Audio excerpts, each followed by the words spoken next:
Hello everyone. अब एक तरफ तो म्याओ वॉन्ग की फिजिकल एक्सरसाइज की ट्रेनिंग करा रहा होता है कंपटीशन के लिए, जबकि दूसरी तरफ हमें दिखा रहे हैं कि रे वॉन्ग के लिए उसी फैब्रिक का अरेंजमेंट करने के चक्रों में होता है। वो चाहता था कि किसी न किसी शक्ल में लेकिन वो वॉन्ग की हेल्प करे। अब कल के कंपटीशन में क्लाइंबिंग का भी ऑप्शन था, लेकिन उसके लिए वॉन्ग बिल्कुल भी अच्छी नहीं थी, ना ही उसकी फिटनेस ज़्यादा थी। म्याओ उसे मशवरा देता है कि क्यों ना तुम कॉफ़ी में बदल जाओ, कॉफ़ी की फिजिकल स्ट्रेंथ तुमसे तो अच्छी होगी और क्लाइंबिंग के लिए तो वो आइडियल है। अब वो उसे बार बार गुस्सा दिलाने की कोशिश करने लगता है और वो उसे डांटता भी है, लेकिन जब भी वो डांटने के स्टाइल में आता था आगे से वॉन्ग को हंसी आ जाती थी। वो उसे सीरियस ही नहीं ले रही होती। अब म्याओ से गुस्सा दिलाने में कामयाब नहीं हो रहा था तो वो सीरियस हो जाता है, कहता है छोड़ो यार, इस फैब्रिक को भी छोड़ो और इस डिज़ाइन को भी, ये एकदम फजूल था। ना तो तुम्हारे डिज़ाइन में कुछ खास है और ना ही मुझे उस फैब्रिक में कुछ ऐसा लगा। अब उसकी ये बात सुनकर ऑफ कोर्स वॉन्ग का मूड खराब हो जाता है और वो कॉफ़ी में बदल जाती है। अब म्याओ से कहता है कि वो अपने अंदर के कॉफ़ी को कल सुबह तक जाने ना देना। अब वो थक गई थी तो वहीं पर ही सो जाती है। म्याओ से उठाता है और अंदर कमरे में जाकर लिटा देता है। अब नेक्स्ट डे कंपटीशन की बारी आ जाती है। वॉन्ग तो उस वक्त कॉफी डॉग बनी हुई थी तो क्लाइंबिंग में बहुत अच्छा परफॉर्म कर रही होती है। यहाँ पर म्याओ उसे चीयर कर रहा था कि इसी बीच वो इतनी खुश होती है कि उसके अंदर का कॉफी ही गायब हो जाता है। अब उसे डर था कि वो कैसे जीतेगी। वो काफी कोशिश करती है, एंड पॉइंट के करीब थी तो इन दी एंड वो अपनी ही मेहनत से फिनिश पॉइंट को सबसे पहले टच करती है। अब जब वो जीत कर नीचे आती है तो म्याओ बहुत खुश होता है। वो उसे फौरन से हक कर लेता है, जबकि उधर रे को दिखाते हैं वो एक फॉरेनर के साथ मीटिंग कर रहा होता है और उसे हर कंडीशन पर बस वही फैब्रिक चाहिए था जो कि वॉन्ग चाहती थी। लेकिन उधर वॉन्ग तो अपनी मेहनत के बल पर वो फैब्रिक जीत कर आ चुकी थी और उसके नए डिजाइन की प्रोडक्शन अब स्टार्ट हो जाती है। उधर म्याओ आज बाय से मिलने के लिए जाता है और उससे कहता है कि मैं कैसे अपना लव कन्फेस करूं वॉन्ग के सामने। मेरी हिम्मत ही नहीं पड़ती और ना ही मैं रोमांस के चक्रों में ज्यादा अच्छा हूँ। अब बाई ने तो उसे यही मशवरा दिया था कि तुम डायरेक्टली जाकर उसे अपने दिल की बात कह दो, अगर ये नहीं कह सकते तो फिर लव लेटर दो। ये बेशक तरीका पुराना हो गया है लेकिन अभी तक क्लासी है और काम करता है। उधर वॉन्ग को दिखाते हैं देव से बार बार मिलने के लिए मैसेज कर रहा था तो वो उसे अपने घर के बाहर मिलने के लिए बुला लेती है। वो उसे देने के लिए वही फैब्रिक लेकर आया हुआ था। अपनी गाड़ी से उठाने के लिए जाता है कि पीछे म्याओ आ जाता है। वो बहुत खुश था और एक्साइटेड भी था। उसने फैसला किया था कि वो अपनी फीलिंग्स आज रिवील कर देगा। अब वो अपनी पॉकेट से लव लेटर निकालने ही वाला था कि इतने में वहां पर रे पहुंच जाता है और जब वो ये देखता है कि वॉन्ग ने यहाँ पर रे को मिलने के लिए बुलाया है तो वो बहुत डिसहार्ट होता है और अपने कमरे में चला जाता है। अब रे जब उसे वो फैब्रिक दिखाता है तो वॉन्ग कहती है कि मैं पहले ही विन कर चुकी हूँ, मुझे इसकी कोई जरूरत नहीं। वो कहती है कि मैंने आज तुम्हें मिलने के लिए इसलिए बुलाया है क्योंकि मैं तुम्हारे दोबारा के प्रपोजल का रिस्पॉन्ड देना चाहती हूँ। उसका कहना था कि हम दोनों कभी इकट्ठे नहीं हो सकते, हमारा चैप्टर क्लोज समझो। रे पूछता है कि ये तुम अपनी कैट की वजह से कर रही हो, मेरी मॉम की वजह से या फिर म्याओ की वजह। वॉन्ग कहती है कि मैं किसी की वजह से नहीं, मैं खुद की वजह से ये सब कर रही हूँ। मैं तुम्हारे साथ जब भी होती हूँ मैं समझती हूँ कि मैं तुम्हारे काबिल ही नहीं और इसकी वजह से मैं अपनी ट्रू सेल्फ को रिवील ही नहीं कर पाती। लेकिन जब मैं म्याओ के साथ होती हूँ तो जो मेरे मन में आता है मैं वो करती हूँ, वो बोलती हूँ। मैं उसके साथ हमेशा इजी होती हूँ। अगर यही प्यार है तो फिर मैं एक्सेप्ट करती हूँ कि मैं म्याओ को लाइक करती हूँ।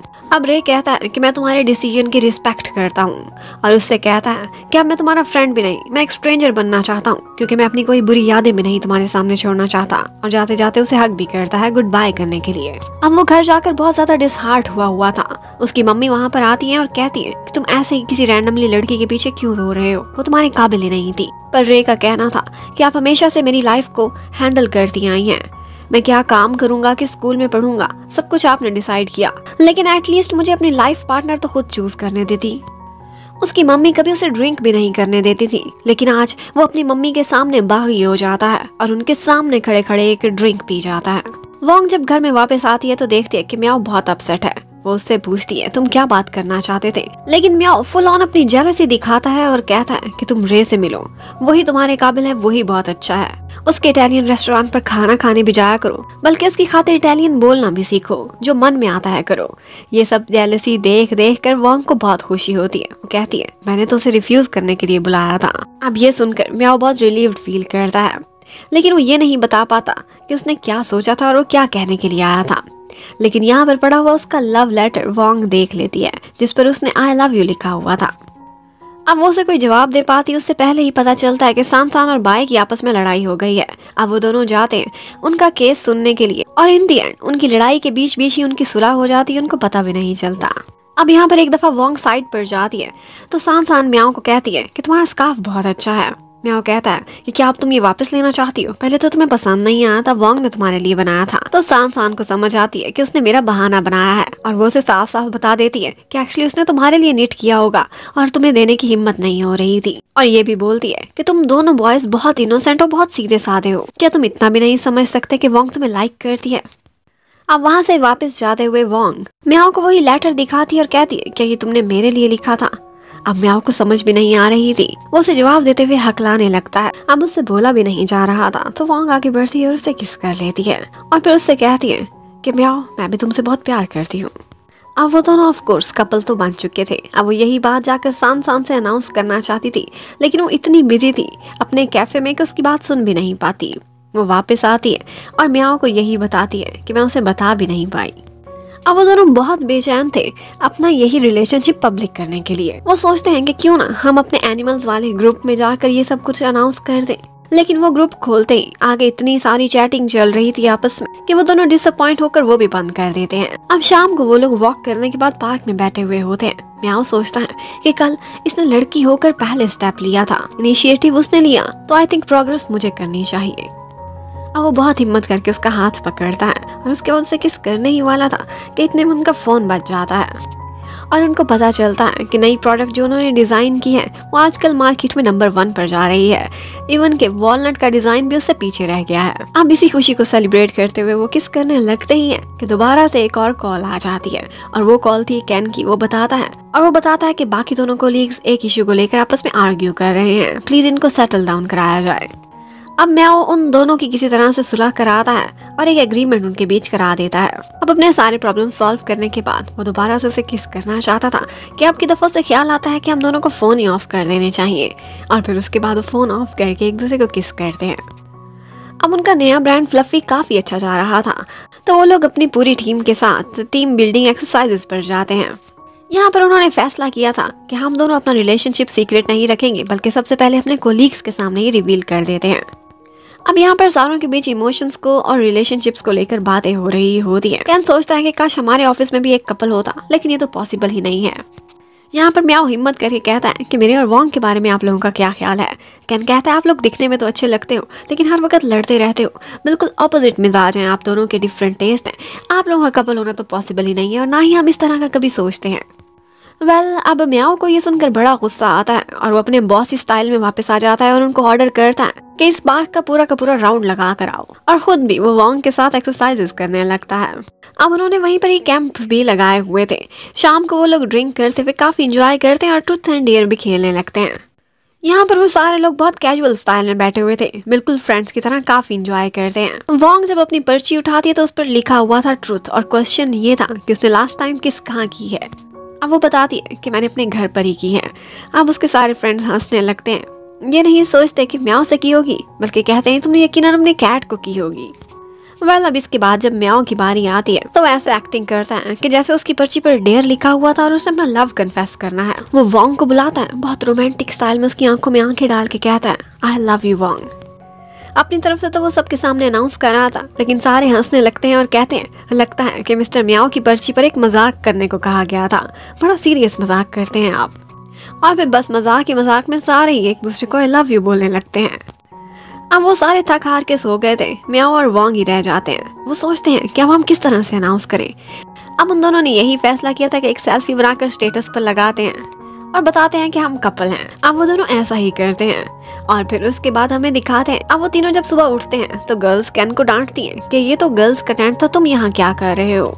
फिर इतने में उनको ख्याल आता है कि इसका मतलब है कि म्याओ और वोंग दोनों एक टेंट में अकेले थे। वो पता नहीं क्या क्या सोचने लगते हैं लेकिन फिर कहते हैं नहीं, मिस्टर म्याओ ऐसे इंसान नहीं है, वो कभी भी वोंग का मिसयूज नहीं करेंगे, इसलिए हमें गलत गलत बातें नहीं सोचनी चाहिए। उधर म्याओ और वोंग भी खुश थे, सोचते हैं कि अभी तक तो हमारे वीचैट पर थाउजेंड्स मैसेजेस आ चुके होंगे फैमिली से, फ्रेंड्स से, और साथ ही साथ वो हैरान थे कि हमारे एक टेंट पर होने पर हमारे कोलीग्स को कोई इशू नहीं है, कोई रिस्पॉन्ड क्यों नहीं कर रहा।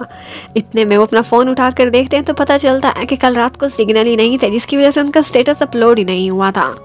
अब ट्रिप तो इसी तरह से खत्म हो जाता है। नेक्स्ट डे जब वो अपने काम पर जाते हैं तो वहाँ पर उनको एक इन्वेस्टर विजिट करने के लिए आता है।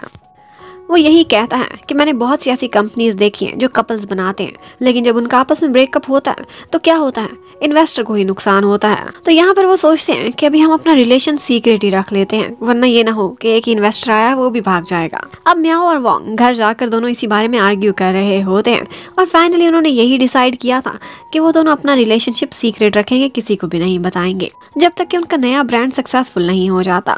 यहाँ पर लड़ते लड़ते एक पॉइंट पर वो दोनों इकट्ठे गिर जाते हैं। वोंग उसे बहुत कहती है कि मुझे छोड़ दो, तुम कितने शेमलेस लड़के हो, लेकिन आगे से म्याओ का कहना था कि मैं तुम्हें इससे भी ज़्यादा शेमलेस होकर दिखा सकता हूँ। और उसके बाद सीन शिफ्ट होता है, हमें दिखाते हैं कि वोंग ऑफिस जाते समय देखती है तो म्याओ की नेक पर लव बाइट का निशान होता है। अब वो बड़ी परेशान होती है और उससे कहती है कि प्लीज़ तुम हाई नेक पहन लो। वो नहीं मानता तो कंसीलर से कवर करने की कोशिश करती है, लेकिन वो कवर ही नहीं हो पाता। म्याओ तो इस सिचुएशन को बहुत एंजॉय कर रहा था, लेकिन इन दी एंड वोंग ज़बरदस्ती उसे एक हाई नेक पहनाकर ऑफिस लेकर जाती है। और ऑफिस में भी जब वो दोनों नजरों ही नजरों में एक दूसरे को एडमायर कर रहे होते हैं, जब कोई ऊपर से आता था वो इधर उधर हो जाते थे। म्याओ जब मिस्टर यू के पास जाता है तो आज कॉन्ट्रैक्ट साइन नहीं करते इन्वेस्टर बनने का। वो कहते हैं कि मेरा असिस्टेंट सील लेकर चला गया, जब वो वापस आएगा तभी कर पाऊंगा। लेकिन एक्चुअली उन्होंने कुछ र्यूमर सुनी थी वोंग के बारे में कि वो बहुत मूडी टाइप की है और अपनी मर्जी से डिसीजन लेती है, और ऐसे लोग बिजनेस के लिए ज़्यादा सूटेबल नहीं होते। इस बात को लेकर म्याओ काफी परेशान होता है, लेकिन वोंग को वो कोई टेंशन नहीं देना चाहता था तो वो उसे कुछ भी नहीं बताता। अब नेक्स्ट डे वोंग अपना एक नया डिजाइन लेकर आई थी, लेकिन उसके लिए जो फैब्रिक चाहिए था उस पर वो कॉम्प्रोमाइज नहीं कर रही थी। म्याओ उसे बहुत कहता है कि तुम जल्दी से इस डिजाइन को एग्जीक्यूट करके मार्केट में लेकर आओ, हमें नई प्रोडक्ट्स चाहिए, लेकिन वो मानती ही नहीं थी। म्याओ बेचारे पर अपना प्रेशर था, उससे इन्वेस्टर ने नए सैंपल्स मांगे थे। अब वो लोग घर में भी यही डिस्कशन कर रहे होते हैं कि म्याओ को गुस्सा आ जाता है। वो वोंग को डांटता है कि तुम इतनी जिद्दी क्यों हो। अब इसी बात से वो दोनों ही कॉफी में और कैट में बदल जाते हैं। अब यहाँ पर उन दोनों की लड़ाई होती है और वोंग उसे हर्ट कर बैठती है ये कह के कि तुम इस ब्रांड को भी दोबारा वॉलनट बनाओगे और अपने हाथ से निकाल बैठोगे। और बस फिर पूरी रात वो दोनों एक दूसरे से नाराज रहते हैं। नेक्स्ट डे वोंग को म्याओ के कुछ डॉक्यूमेंट्स नजर आते हैं और पता चलता है कि उसने अपना अपार्टमेंट सेल किया था, तभी तो इस कंपनी को उसने फाइनेंस किया है। ये बात उसे पता ही नहीं थी कि म्याओ ने कितनी बड़ी कुर्बानी दी है। अब वो जब आता है तो वो उससे सॉरी करती है और कहती है मुझे अंदाजा भी नहीं था कि तुमने इतना कुछ किया है। म्याओ से तसल्ली देता है कि मैंने जितना पैसा लगाया था वो सब वापस आएगा, मेरा एक्सपीरियंस है, मैं पहले भी सीईओ रह चुका हूँ। और उसके बाद उसने मीटिंग पर जाना था। वो जाते जाते वोंग को तसल्ली देता है कि तुम फिक्र ना करो, बेशक हमारे पास सैंपल नहीं है, लेकिन फिर भी मैं इन्वेस्टर को मना कर ही आऊंगा। अब वो जाता है मिस्टर यू से बात करने के लिए और उनको उनके ही पास्ट बिजनेस की एग्जाम्पल्स दे देकर समझाता है कि अगर मैं जल्दी में चाहता तो आपके पास सैंपल ले आता, लेकिन हम क्वालिटी पर कॉम्प्रोमाइज नहीं कर रहे। अगर जल्दी में सैंपल तैयार करेंगे तो क्वालिटी लो होने की वजह से वो थोड़े अरसे में मार्केट में फेल हो जाएंगे। अब उसका सिंसियर बिहेवियर और क्वालिटी पर कॉम्प्रोमाइज ना करना मिस्टर यू को पसंद आ जाता है और वो उसके साथ अग्रीमेंट साइन कर लेता है। और इसी के साथ ही ये पार्ट खत्म होता है। Thank you for watching, stay connected, bye bye.